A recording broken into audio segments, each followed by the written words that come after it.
What is going on, No Horsing Around family? Zach Boyd back at it again. And my long lost brother, James Boyd of The Athletic. Had to get him on here. Guys, we love having him on. You had a great reaction. We even talked about you last night in the live stream, which I will get into I here in a appreciate bit. that. Really cool, which was really cool. How you been, man? I've been good. Obviously, there's been a lot that has transpired since the last time we talked, but it's been fun. I got a new look going on. The Colts are Yeah. hoping to get some new solutions to their problems, so we'll see what happens. Yeah, man. Hey, so let's just dive right in like we always do on this show. Man, I mean, you got Dennis Kelly coming out publicly saying, "I came here to play football," and you know that's a little bit of against the norm. Colts are usually pretty tight-lipped in-house. That's the first time I've really heard a player publicly come out. I don't think he did it in a bad way. I think he just as a normal person. Hey, man, I'm ready to play football. You know, what I mean, I'm ready to go out there if they give me my shot and call my number. The hell's going on with this offensive line, James? Yeah, that's the biggest thing. I mean, anybody with eyes can tell that's in my opinion, probably the weakest unit of the team, which is so surprising to say because they're the highest paid offensive line in the league. But I think when it comes to Dennis Kelly voicing his concerns or his frustrations, it's one of those things where they've tried so many different things where if I'm in his shoes, I probably feel the same way. Like you've switched up so many different lineups. You've moved Matt Pryor onto opposite ends of the line. You've moved Braden Smith to the inside. You've tried so many different things. You obviously started Bernard Ryman. So he feels like, what do I have to do to get a shot at correcting this thing? Because no matter who you're putting out there right now, the results aren't doing, or aren't changing that much. So one thing I will say, though, is that Bernard Ryman, they're sticking with him. They announced that this week he's going to stay at the left tackle. I think that's probably a good thing. He's going to have to grow into that position. And he grew up in that game at Denver. I mean, he really settled it in the second half after a really poor first half. So he's a guy that I think that they're higher on than maybe, Matt Pryor or others. But, yeah, it's one of those things where I was kind of surprised, too, because it's my first time, first year on an NFL beat, like having a player, say something on Twitter and then back it up in the locker room. So it feels like it's some disconnect there between Dennis Kelly and the team and the coaches. But, I mean, at the end of the day, all of that can be resolved if they just find 5 guys who can just be, average, if anything, on the offensive line. Yeah, man. I mean, and I'll say this. I said this last night on the live stream. I said it with Kevin Bowen last week. As bad as Bernard Rahman looked, we know about the holds. We know about the false starts. There's still something there. I still feel like as bad as he played better than Pryor had been playing on that left side. You can see there's something to him. He's just not had a chance to put it together. I mean, imagine being a guy coming off an ankle injury, your first start on the road in a short week. And oh, by the way, we're going to completely switch our offensive line on 4 days with no practice and just figure out this communication thing. That's a hard ask of anybody, James, especially a rookie out there on an island on the left-hand side.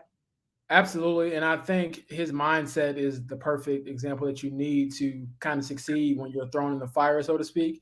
We talked to him this week and he's saying, no excuses. I don't, he's not using the rookie or the newness as a crutch. He's like, I got to be better. I have to have, better technique. I have to be, quicker to, jam these guys and things like that. So that's encouraging from that perspective. And I think the one thing that I can say about the offensive line is that, they're pretty unified in that decision. There hasn't been much pushback on it. Obviously, there wouldn't be much pushback on it publicly. Matt Ryan was asked this week, how much input he has as far as the offensive line, being a 15-year vet, and he was saying he trusts his coaches. So I think for me, I have given up on the idea that the Colts can be the team that they were, where they really were stout on the offensive line and kind of imposed their will. My thing is can you just be baseline average in the NFL? And if they're just average, an average offensive line, they'll be an okay team because the defense, as I'm sure we'll talk about, has been lights out the last few weeks. Yeah, 100%. Before we get off this topic, who do you expect to start on that right side? Do you think they're going to go back with Pryor, or do you think they're going to do a rotation, or they're just going to completely flip that up? I would say I'll put it like this. I personally would like them to see. I would like to see them try somebody else other than Matt Pryor He's been given a lot of chances. He's not a bad person by any means and stuff like that. But at the end of the day, you have to go with people that can get you some results. And I just feel like it seems like it's just too much too soon for him. I don't know and then also he hasn't been a tackle throughout his career coming into this season. He had been, I believe, mainly a guard. So it's a tough ask to ask him to kind of flip from the left side to the right side. And he was just trying to get the left side down. He's got to get the right side down. And contrary to popular belief from the public, there are two different positions. They are different and totally different. There's a reason why left tackles get paid a lot more than right tackles and things like that. But I think that they just have to try someone new on the edge there, and kind of cut their losses with Matt Pryor and go from there. So we'll see. Obviously, with the short week that they just had, they had a lot of time to kind of prep and really talk about these things. So it should be exciting to see who goes out there. And I'll have the binoculars out, during pregame warmups to see, who's out there warming up with the first unit. Yeah, 100%. I mean, it should be interesting. I guess it wasn't all bad against Denver. It wasn't beautiful. It wasn't pretty for sure. We got the win. But out Pierce, I mean, if you're going to have a silver lining on that offensive side of the football, sure looked like he grew up a lot that night, catching some real difficult passes. And that trust and that bond and that relationship, the rapport, Matt Ryan seems to trust this young guy already. And that's going to be a good thing as this season goes on. What'd you like about Alec Pierce, man? I mean, he looked pretty good, huh? I feel like he's a mentally strong guy. So obviously we know about the first game that he had, drop touchdown pass, gets concussed, misses week 2. But then even against Denver, it wasn't like he played perfect. I know he had the catch and run, then he fumbled. And for a rookie, most guys can be like, oh my God, I just fumbled. It's the end of the world. And it just seemed like he just locked back in. And they preached that next play mentality, which to me can be a cliche at times because I'm thinking, hey, not every play is the same in a sense. And it's not as easy to let it go as you make it seem. But for him, it's like he's never too high or too low. And the most impressive part about it was the contested catches. I mean, he was out there looking like a dude, #dude, out there. And I think that he's a guy that Matt Ryan, like you said, trusts. And to kind of piggyback on what you said and give you evidence of that, my buddy Zach Kiefer asked Matt Ryan about Alec after the game, and he's like, what a great coach told me. When you get down to it and the game gets tight, you look for players, not plays.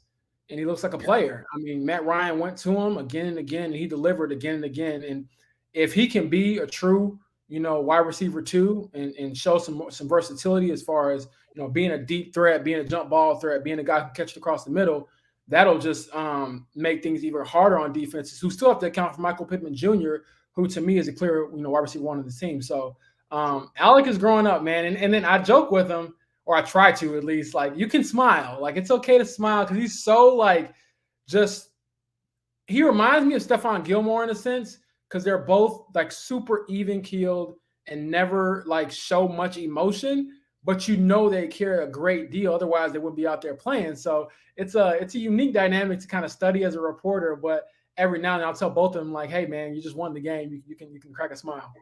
Yeah, exactly. I'll say this as far as Alec Pierce goes, and we hear it a lot, and it's a cliche, and it kind of gets a little bit old, but he does look like a professional athlete. When he's on the football field, you can tell when he runs, he jumps, he has a different gear to him than not everybody has that type of gear inside of them. So definitely something to like for sure.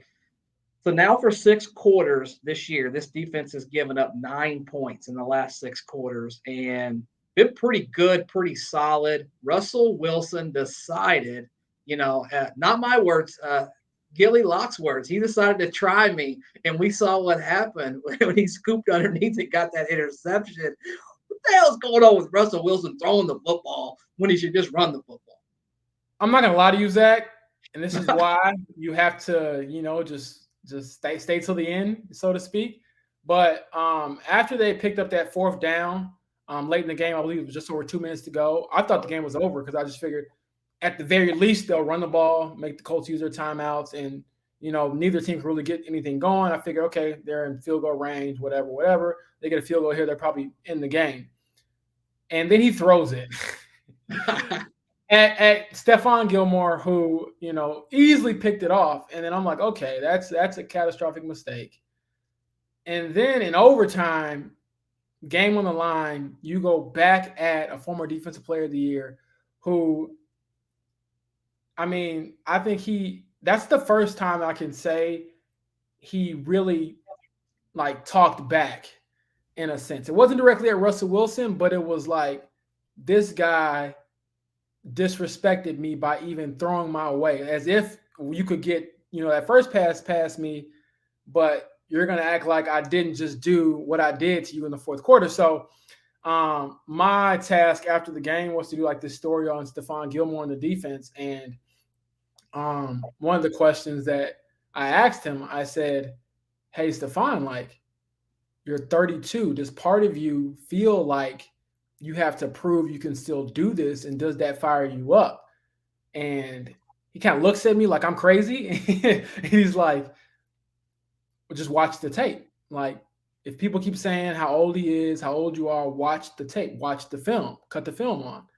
And, if you watch the film through his first 5 games with the Colts, he looks like that dude again. He looks like an elite corner, looks like a shutdown corner. And one of the most fun parts of being in the locker room after the game was hearing all the guys basically yelling like, he's him.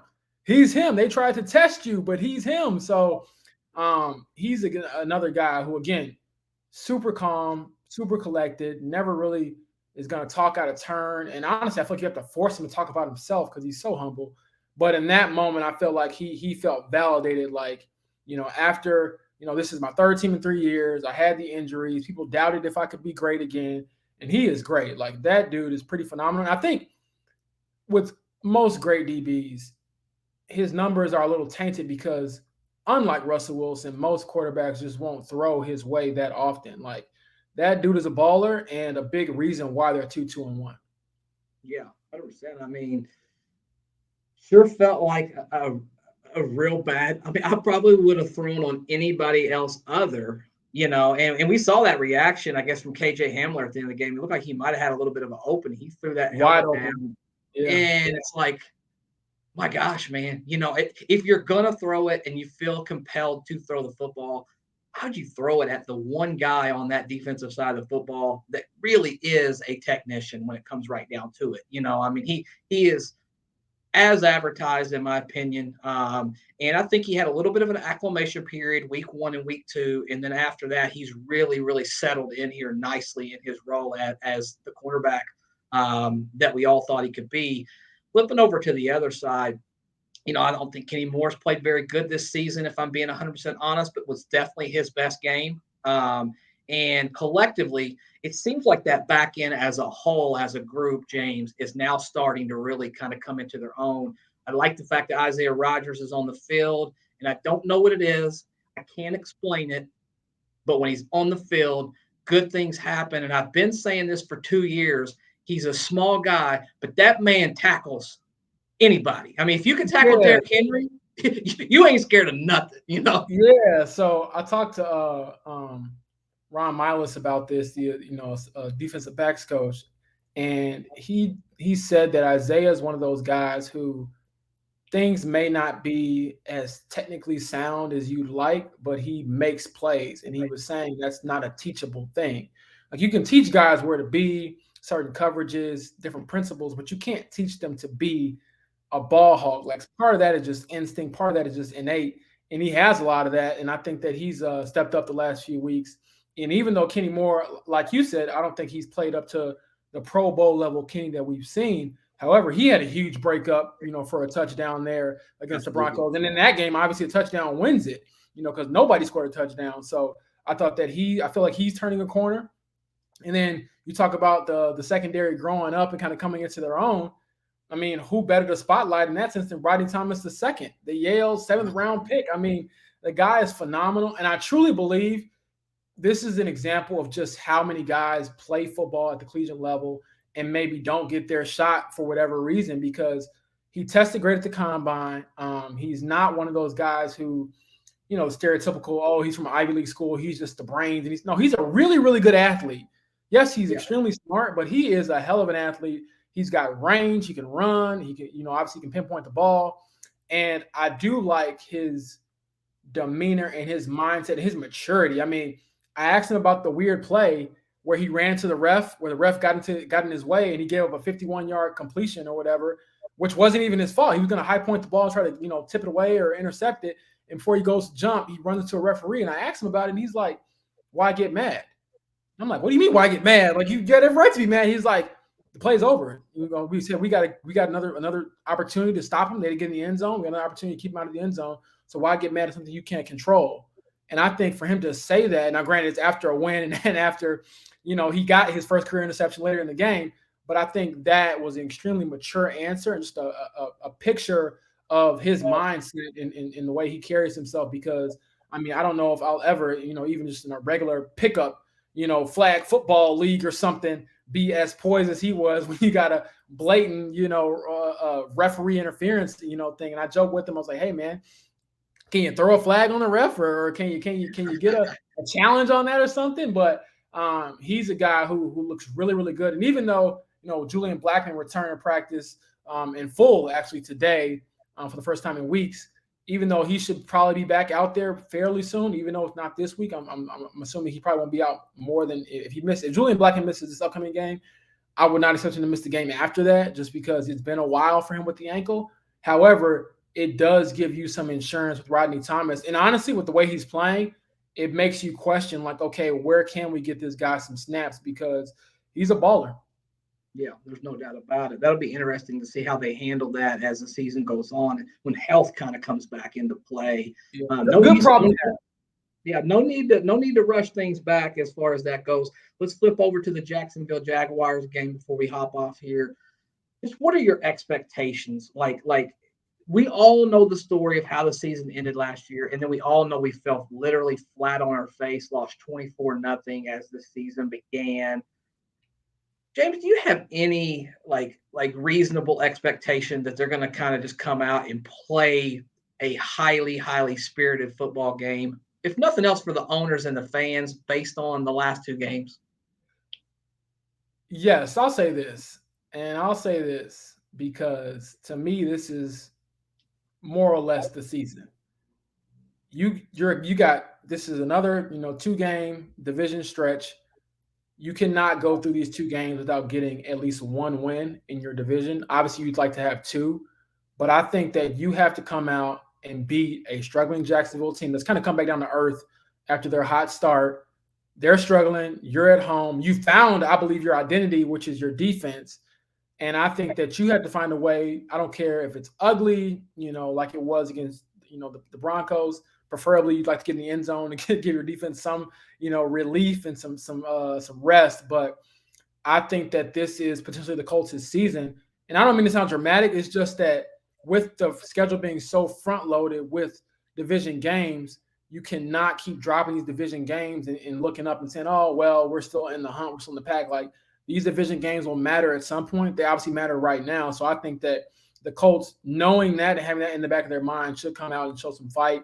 And quite honestly, it can't be any worse than it was in week 2. So if they show any signs of life in that sense, and honestly, I think just do something to shore up the offensive line just a little bit, they'll be okay. And obviously having, Pittman in there, Alec Pierce in there will help as well. Those are 2 guys who missed the Jacksonville game the first time.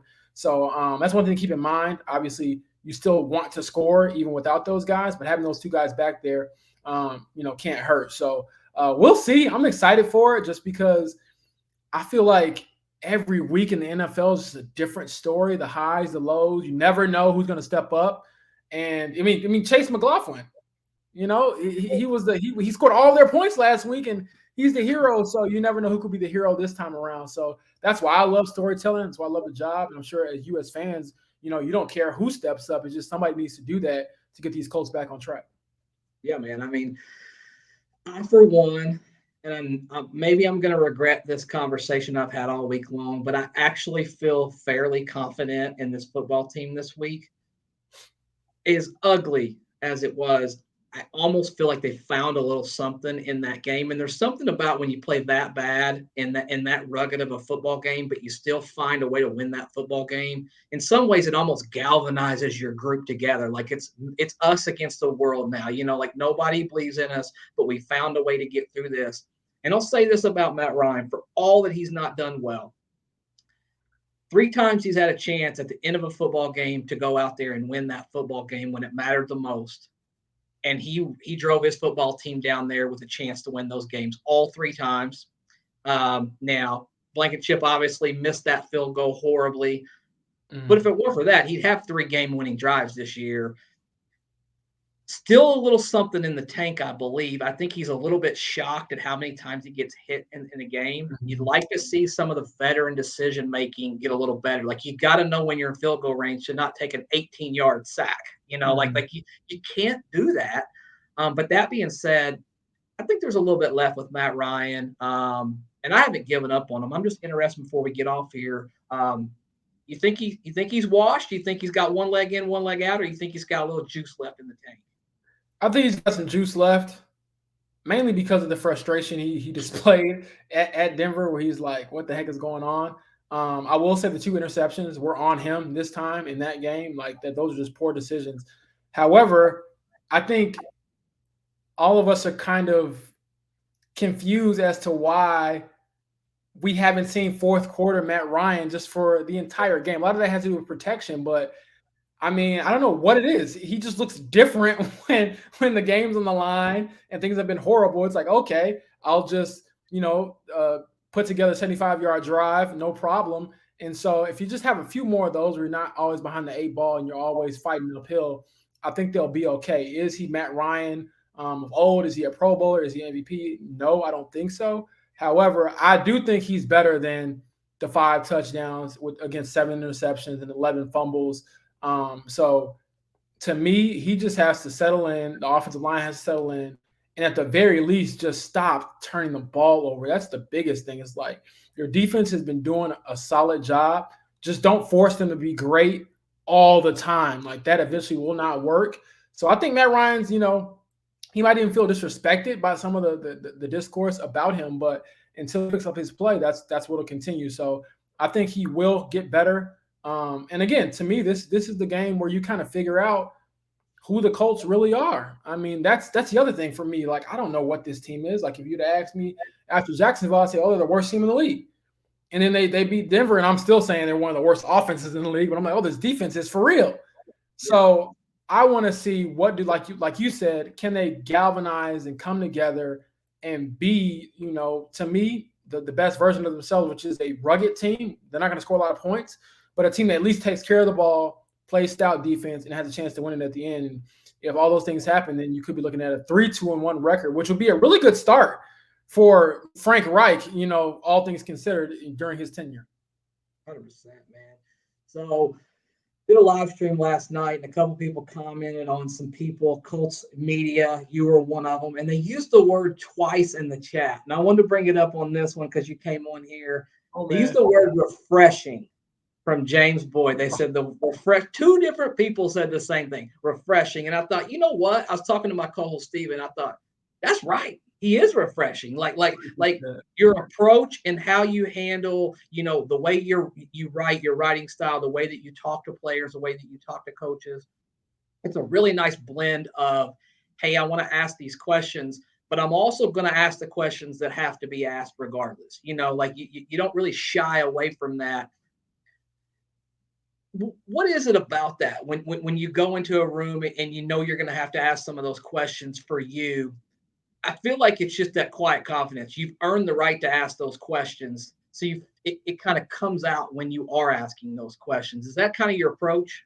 Yeah, it's funny you said that. So I got asked a few weeks ago, like, what is it like to be around people every day who make so much more money than you and who are in way different tax brackets? Does that intimidate you, or does that make you feel, I don't know, small or insecure? And I told him no, because as much as I respect the Colts and the owner and the players and the coach, I remind myself that none of those players or coaches or the owner did anything to help me get in that room to ask those questions. Like, I owe that to my family, I owe that to God, my faith, things like that. But I don't owe them anything. I do owe them respect, but as far as like coddling anyone, no. So I don't feel like it's intimidating. I don't feel like I have to soften up my questions. I just feel like anyone worth their salt will respect you if you respect them. So even though I might ask a tough question, I try my hardest, and you're not always perfect, but I try my hardest not to be disrespectful. And even if I do say something and it might come off as